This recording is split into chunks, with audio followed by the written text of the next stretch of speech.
If your Acer Swift X turns on but won't load Windows, don't worry. We will repair startup issues, use Windows recovery tools, and restore damaged system files to fix the problem. A lot of errors pertain to this problem, and we're going to go ahead and jump into what should hopefully be a pretty straightforward process, guys. And we're going to go ahead and jump right into it. First thing I'd recommend doing would be to actually go ahead and boot to the troubleshooting utility on Windows 11. So if you do a hard power off 3 times in a row, Windows should automatically attempt to launch the startup repair utility. And if it doesn't find anything, it will give you the option to select advanced settings, in which case it will take you to a screen that looks like this. Now, if it does not take you to a screen that looks like this, or you're unable to get to that, you can also download the Windows 10 Media Creation Utility, or Windows 11. They probably will make a creation utility for Windows 11 at some point. And it doesn't really matter, you can actually run the Windows 10 utility on Windows 11 as far as I'm aware, and you should be able to run the troubleshooting utilities built in within it. So you just would go ahead and download it to an ISO file and then burn it to a DVD or USB. It'd have to be about 4 gigabytes or more. It couldn't be a small USB flash drive, and it couldn't be a CD. It'd have to be a DVD. And then you boot your computer from it. So depending on the computer manufacturer, you'd have to tap a different key on your keyboard in order to launch that menu, in order to select what boot drive you want to go off of. So it could be anything between the escape key, F2, F8, F12, for example, and those are the function keys on the top of your keyboard. So you may have to just do a little bit of trial and error. Shouldn't take you more than a couple minutes. Googling it would probably be best before you even begin. But anyway, we're ready to go ahead and jump right into it. So we're on the choose an option page. So these will look very similar whether you're booting from it directly within Windows itself, or if you're plugged in a USB flash drive with the media creation utility installed and you selected the recovery option. So when you are setting up your Windows 11 installation or Windows 10, depending on the drive you're using, there should be an option to repair your computer in the bottom left corner of the dialog window, one of the first screens that comes up. You go ahead and select that, and then it would take you to a troubleshooting screen like you see here. And you want to go ahead and select troubleshoot, reset your PC, or see advanced options. And then there are going to be a whole bunch of options in here that we're going to explore in today's video. The first one, we're going to actually go underneath advanced options and then select startup repair, fix problems that keep Windows from loading. So go ahead and select that first.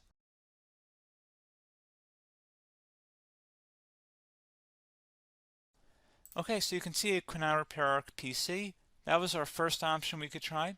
Something else, if we go back into advanced options here and then select troubleshoot, we're going to go underneath advanced options again.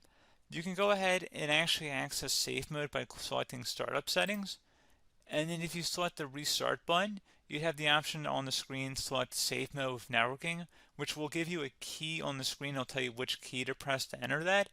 I believe it's the F7 key. It'll do that for you. I'm not going to go over that in today's tutorial because I don't really want to go into safe mode, but you're more than welcome to attempt that by going into here and then selecting restart.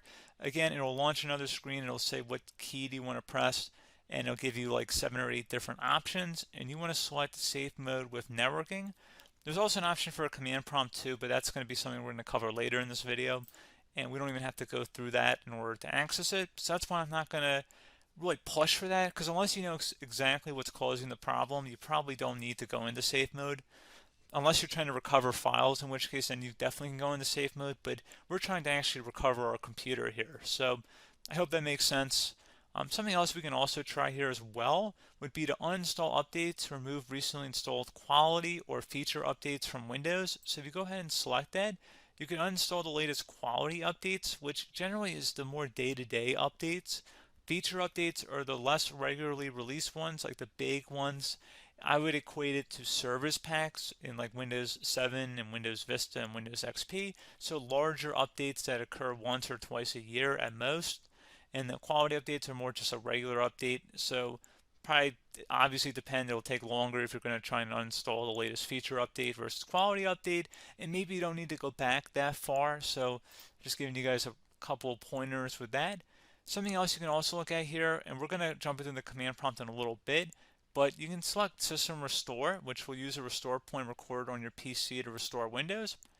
And this is something I would highly recommend here, guys. So select Next.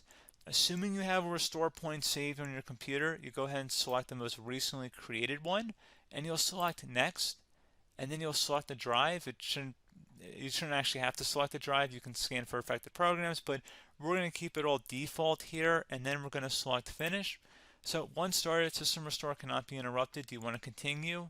I think we're going to select yes. I don't think we have anything better to do on our computer right now, so just give it a moment here to initialize. It will take a couple minutes to run, obviously depending on how large your hard drive is and how much is saved on the system restore point. So just give it a couple minutes here.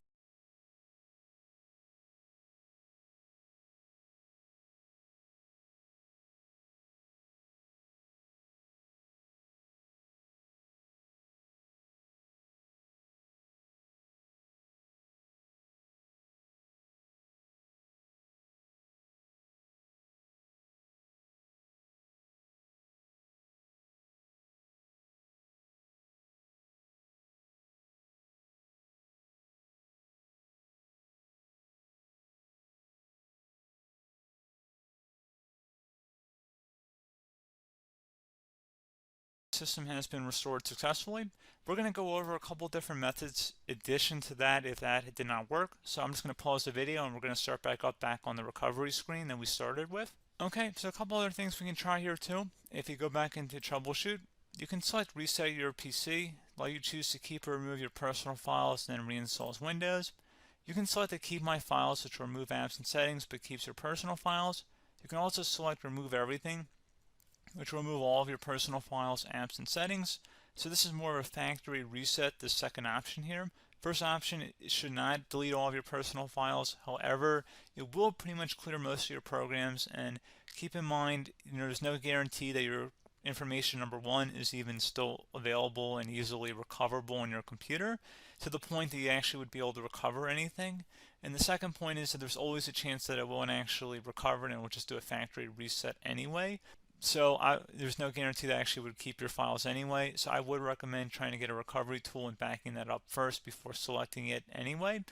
But again, those are a couple different options. And then something else you can try here if you go back to the choose an option. Another option, if you go underneath choose an option and select troubleshoot, advanced options, and now select where it says command prompt.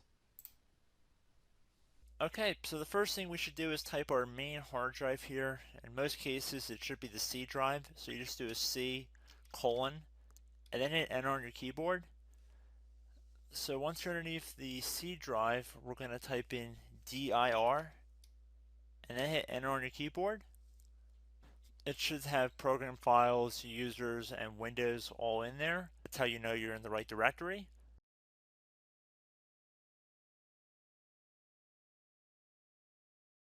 In some cases, it might be the D drive as well, so just keep that in mind.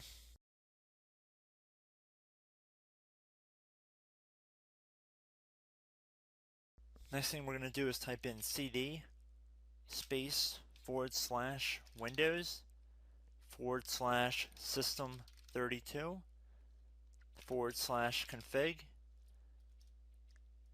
and then you're going to hit enter on your keyboard.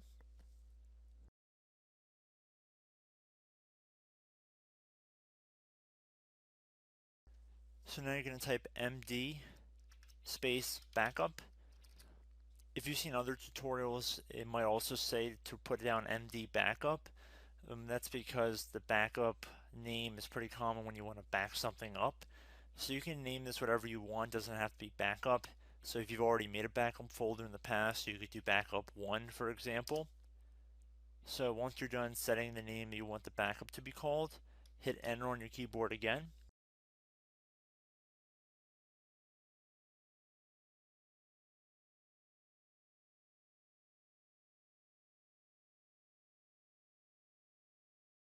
At this point you want to type copy, C-O-P-Y, space, then you want to do the star symbol above the 8 key, then do a period or a dot, whatever you want to call it, then another star sign, and then another space, and then type backup, and then hit enter on your keyboard.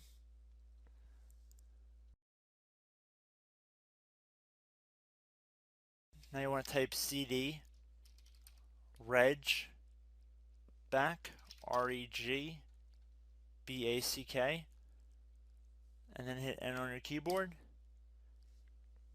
So now that we are under the reg back, so now you want to type dir again, and then hit enter.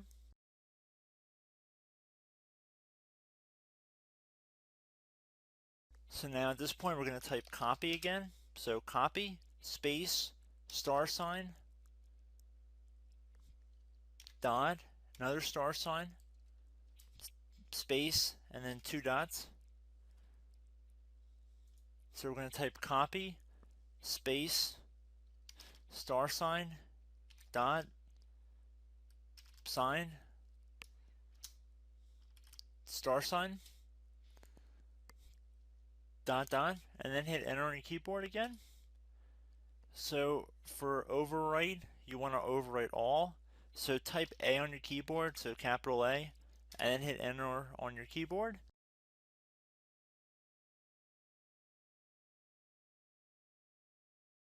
So at this point you should be good to go. You can close out of the command prompt window, and if you accidentally continue to Windows 10 you should be all set. So I hope one of these 3 or 4 different methods we went through in this tutorial helped you guys out.